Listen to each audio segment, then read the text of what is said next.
नमस्कार दोस्तों, आज हम पढ़ते हैं सौरमंडल के बारे में। इससे पहले हमें ये देख लें कि हमें किन किन टॉपिक का अध्ययन करना है अपने इस सौरमंडल वाली वीडियो में। तो सबसे पहले हमें अध्ययन करना है खगोलीय पिंडों का, फिर तारे, फिर नक्षत्र मंडल, फिर ग्रह, फिर सौरमंडल, फिर सूर्य, सौरमंडल के ग्रह, पृथ्वी, चंद्रमा, क्षुद्र ग्रह, उल्कापिंड, आकाश गंगा और ब्रह्मांड। इन सारे टॉपिक पर आज हम चर्चा करेंगे। आज हम इनके बारे में संक्षिप्त किंतु महत्वपूर्ण अध्ययन करते हैं, जो कि एग्जाम के पॉइंट ऑफ व्यू से काफ़ी महत्वपूर्ण है। उसके साथ ही आपके ज्ञान में वृद्धि करता है।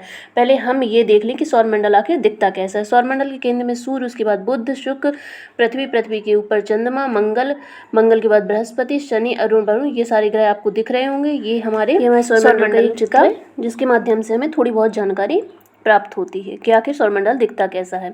सौरमंडल के बाद अगर हम बात करें तो हम उसमें से एक सेपरेट अलग अलग चीज़ों का अध्ययन करेंगे। सबसे इंपॉर्टेंट चीज़ें जो होंगी उसमें हम अध्ययन करेंगे। सबसे पहले अध्ययन करते हैं हम सूर्य के बारे में, क्योंकि चूँकि सूर्य केंद्र में स्थित है, इसलिए हमें सबसे पहले सूर्य का अध्ययन करना पड़ेगा।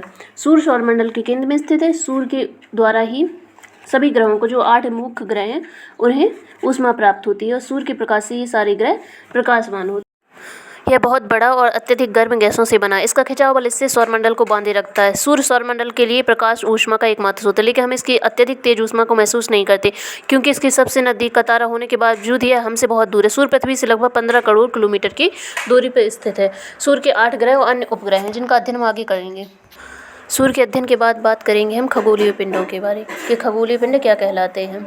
खगोलीय पिंड सूर्य, चंद्रमा तथा वे वस्तुएं जो रात के समय आसमान में चमकती हैं, खगोलीय पिंड कहलाते हैं। कुछ खगोलीय पिंड बड़े आकार वाले होते हैं और गर्म होते हैं। ये गैसों से बने होते हैं। इनके पास अपनी ऊष्मा तथा प्रकाश होता है, जिससे वे बहुत बड़ी मात्रा में उत्सर्जित करते हैं। कुछ खगोलीय पिंड ऐसे भी होते हैं जो सूर्य के चारों ओर चक्कर लगाते हैं। इनके पास स्वयं का प्रकाश नहीं होता, सूर्य के प्रकाश से ही प्रकाशित होते हैं, जिन्हें हम ग्रह कहते हैं।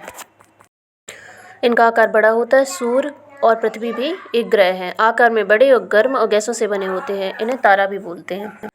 रात के समय में चमकती हुई अनगिनत तारे सूर्य के समान ही हैं, लेकिन हमसे बहुत अधिक दूर होने के कारण हम लोग उनकी ऊष्मा और प्रकाश को महसूस नहीं कर सकते। तो हम बात करते हैं तारों के बारे में। तारे वो कहलाते हैं जिनके पास अपना ऊष्मा और प्रकाश होता है। ऊष्मा और प्रकाश उत्सर्जित करने के कारण ये चमकते हैं, इसलिए इन्हें तारा कहा जाता है। हमारा सूर्य भी एक तारा है। ऐसे असंख्य तारे सौरमंडल में उपस्थित हैं, परंतु वो हमसे बहुत अधिक दूरी पर होने के कारण हमें उनका ऊष्मा और प्रकाश महसूस नहीं कर पाते हैं। अब बात करते हैं हम नक्षत्र मंडल के बारे में कि नक्षत्र मंडल क्या होता है। रात्रि के आसमान की ओर देखते समय आपने तारों के विभिन्न समूहों द्वारा बनाई गई विविध आकृतियों को देखा होगा। ये नक्षत्र मंडल कहलाते हैं। जब तारों का समूह कोई एक अलग आकृति बना दे तो उसे नक्षत्र मंडल कहा जाता है। अर्सा मेजर, बिग बियर भी इसी प्रकार का एक नक्षत्र मंडल। बहुत आसानी से पहचान में आने वाला नक्षत्र मंडल है सप्तऋषि। आपने आसमान में देखा ही होगा कि सप्तऋषि जो 7 तारे होते हैं, वो क्वेश्चन मार्क का निशान बनाते हैं, उन्हें हम सप्तऋषि कहते हैं। यह 7 तारों का समूह है, जो कि नक्षत्र मंडल अर्सा मेजर का भाग है। उत्तरी तारा उत्तर दिशा को बताता है, इसे ध्रुव तारा भी कहा।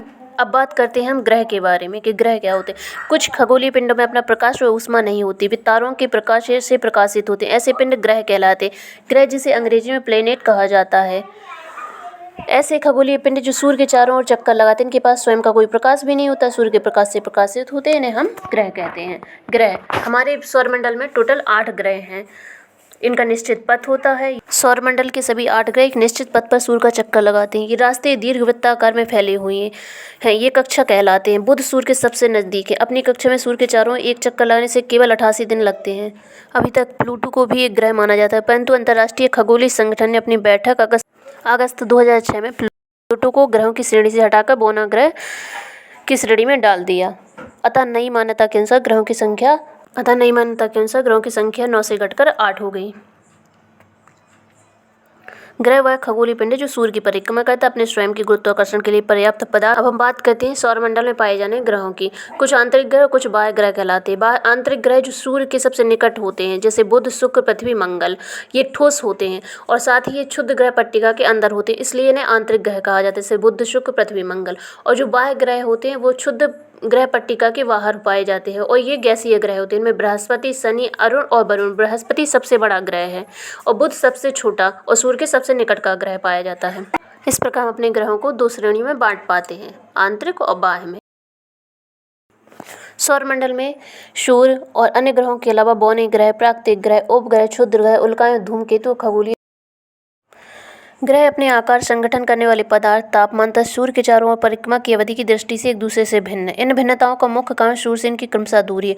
कुछ ग्रह जैसे बुध, शुक्र, मंगल, पृथ्वी की भांति ठोस, इन्हें पार्थिव ग्रह भी कहते हैं। कुछ ग्रह गैसों से बने होते हैं जिन्हें गैसीय ग्रह कहते हैं, जैसे बृहस्पति, शनि, यूरेनस और नेपच्यून गैसीय। इनके बड़े आकार के कारण इन्हें जोवियन ग्रह कहा जाए। जोवियन का अर्थ है बृहस्पति के समान। सौरमंडल के सभी 8 ग्रहों में पृथ्वी पर ही जीवन पाया जाता है। सौरमंडल में कुल 8 ग्रह हैं, जिसमें बुध सबसे छोटा है जबकि सबसे बड़ा बृहस्पति है।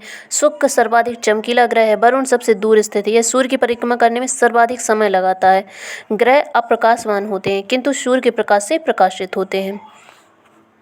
अगर बात करें ग्रहों की तो अभी हम इनका संक्षिप्त किंतु इम्पोर्टेंट वर्णन करते हैं। बाद में हम ग्रहों के बारे में डिटेल हर ग्रह के लिए एक सेपरेट वीडियो लाएंगे जिसमें हम हर ग्रह के बारे में डिटेल से पूरी जानकारी देंगे। चूँकि हम सौरमंडल के बारे में और सूर्य के बारे में थोड़ा बहुत जान चुके हैं, क्योंकि हम जानते हैं कि अब सूर्य जो है वो सौरमंडल के केंद्र में स्थित है और केंद्र में स्थित होने के कारण ही इसके सारे ग्रह इसका चक्कर लगाते हैं। ये एक केंद्र में स्थित है, इसका अपना स्वयं का प्रकाश है, विशाल है, गर्म है, प्रकाश और ऊष्मा दोनों उत्सर्जित करता हो और सूर्य बहुत गर्म है, परंतु हमारी पृथ्वी से 15 करोड़ किलोमीटर दूरी पर स्थित है। इस वजह से हमें उसके बहुत तेज ऊष्मा प्राप्त नहीं होती है। अब हमें ग्रहों को एक बार और देखना चाहिए। इसके केंद्र में सूर्य, उसके बाद बुध, शुक्र, पृथ्वी, उसके ऊपर चंद्रमा, मंगल, बृहस्पति, शनि, अरुण, वरुण। अब बात करें हम ग्रहों के बारे में तो उस ग्रह के बारे में हम सूर्य के जो सबसे निकट का ग्रह है वो बुध है, उसके बारे में बात करते हैं। बुध यानी मरकरी सूर्यमंडल का सबसे छोटा ग्रह है। यह सूर्य के सबसे निकटतम ग्रह है। यह लगभग 88 दिनों में सूर्य की परिक्रमा पूर्ण कर लेता है। बुध, मरकरी एवं शुक्र, वीनस ग्रह के कोई उपग्रह नहीं है। वायुमंडल के अभाव के कारण बुध पर जीवन संभव ही नहीं है। बुध के बाद बात करते हैं हम शुक्र ग्रह की। शुक्र यानी वीनस ग्रह को पृथ्वी की जुड़वा बहन कहा जाता है। यह सबसे चमकीला ग्रह है और यह पूर्व से पश्चिम दिशा की ओर सूर्य की परिक्रमा यानी क्लॉकवाइज परिक्रमा करता है। इसका कोई उपग्रह नहीं है। यह सबसे अधिक गर्म ग्रह है। सूर्य सबसे चमकीला होने के कारण इसे हम खाली आंखों से भी देख सकते हैं। आकार और आकृति में पृथ्वी के समान होने से इसे पृथ्वी की बहन भी कहा जाता है। ये पूर्व से पश्चिम की ओर क्लॉकवाइज सूर्य की परिक्रमा करता है। दूसरा सूर्य से सबसे निकट का ग्रह है। अब बात करें पृथ्वी यानी अर्थ की। पृथ्वी एकमात्र ऐसा ग्रह है जिस पर जीवन संभव। पृथ्वी के 3/4 भाग पर जल पाया जाता है जिससे इसका रंग नीला दिखाई देता है, इसलिए इसे नीला ग्रह भी कहते हैं। पृथ्वी का एक उपग्रह भी है चंद्रमा। पृथ्वी अपने ध्रुवों पर उत्तरी और दक्षिण दोनों ध्रुवों पर चपटी है और थोड़ी सी उभरी हुई है बीच में, इसलिए इसकी आकृति जियोइड होती है। पृथ्वी अपने अक्ष पर 23.5 डिग्री झुकी हुई है। इस झुके हुए अक्ष के सहारे पृथ्वी अपनी धुरी पर लगभग 1000 मील प्रति घंटे की गति से चक्कर लगाती है। अपने अक्ष पर एक चक्कर पूरा करने पृथ्वी को लगभग 24 घंटे का समय लगता है। अपने अक्ष के सहारे पृथ्वी का घूर्णन भू परिभ्रमण यानी rotation of earth on its axis कहलाता है। भू परिभ्रमण के कारण पृथ्वी पर दिन रात होते हैं। इसका सीधा अर्थ यह है कि जो भाग सूर्य की ओर पड़ता है उस पर दिन और जो पीछे वाले भाग है उस पर रात्रि होती है। यही क्रम चलता रहता है। पृथ्वी अपने अक्ष पर झुकाव और इसकी परिक्रमण गति के कारण मौसम परिवर्तन होते हैं। चंद्रमा पृथ्वी की परिक्रमा पथ के चारों ओर अपनी धुरी पर चक्कर लगाता है। इसकी दोनों ही समविधियां लगभग समान हैं। पृथ्वी का सूर्य की कक्षा में चक्कर लगाना भू परिक्रमण कहलाता है। पृथ्वी को सूर्य की परिक्रमा करने में लगभग 365.25 दिन या 365 दिन 6 घंटे 9 मिनट 9.51 सेकंड का समय लगता है और इसे सौर दिवस कहा जाता है। सौर वर्ष, सौर दिवस या ट्रॉपिकल वर्ष भी कहा जाता है। आकार में यह 5वां सबसे बड़ा ग्रह है। जीवन के लिए अनुकूल परिस्थितियां संभवतः केवल पृथ्वी पर ही पाई जाती हैं। पृथ्वी पर ना तो अधिक गर्म है ना ही अधिक ठंडी है। यहाँ पानी, वायु की उपस्थिति जो हमारे जीवन के लिए आवश्यक है। वायु में जीवन के लिए आवश्यक गैसें जैसे ऑक्सीजन मौजूद है। इन्हीं कारणों से पृथ्वी सौरमंडल का सबसे अद्भुत ग्रह है। अंतरिक्ष में देखने पर पृथ्वी नीले रंग की दिखाई पड़ती है क्योंकि इसकी 2/3 सतह पर पानी से ढकी, इसलिए इसे नीला ग्रह भी कहा जाता है और साथ में इसे अद्भुत ग्रह भी कहा जाता है। अब बात करें हम भू परिभ्रमण की। भू परिभ्रमण क्या कहलाता है? जैसे कोई व्यक्ति को सीधा खड़ा कर दिया है सूर्य की तरफ, उसको एक चक्कर लगाने के लिए कहा जाए। उसका फेस जब सूर्य की तरफ होगा तो वहाँ उसका प्रकाश, वो टाइम जब सूर्य का प्रकाश सीधा उसके फेस पे पड़ेगा तो वो टाइम दिन का होगा और जब उसके बैक पे वो प्रकाश नहीं जाएगा तो वो टाइम रात का होगा। ये कहलाता है भू परिभ्रमण। चूँकि हम पृथ्वी का अध्ययन और डिटेल में करते जाएंगे अपने आने वाली सारी वीडियोज़ में। पृथ्वी भू परिभ्रमण के साथ साथ ही भू परिक्रमण भी करती है।